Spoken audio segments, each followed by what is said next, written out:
অনেক পুরুষদের দেখা যায় ভয়ের স্ত্রীর পিছনে একদম টাকা খরচ করতেই চায় না, অথচ বাহিরের নারীদের পিছনে প্রচুর টাকা খরচ করে। আসলে তার ফলাফল জিরো। ওই টাকা নিজের স্ত্রীর পিছনে খরচ করলে ওই জিরোর থেকে 100% ভালো হয়। তখন আপনার স্ত্রী আপনার দিকেই খেয়াল দিবে, কিন্তু ওই বাহিরের নারী আপনার দিকে নয়, আপনার টাকার দিকেই খেয়াল দিবে। কথায় আছে, করিলে যতন ঘরের বউ, এমন হবে না আর কেউ। সময় থাকতে বুঝে নাও, কেন অন্যের কাছে যাও।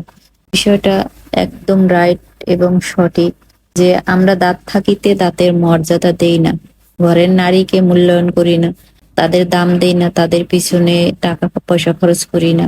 হ্যাঁ, কিন্তু আপনি বাহিরে যে টাকাটা খরচ করেন, এই টাকাটা নিজে আপনার স্ত্রীর পিছনে খরচ করেন, দেখেন যে অরিজিনাল মন থেকে ভালোবাসা পাবেন।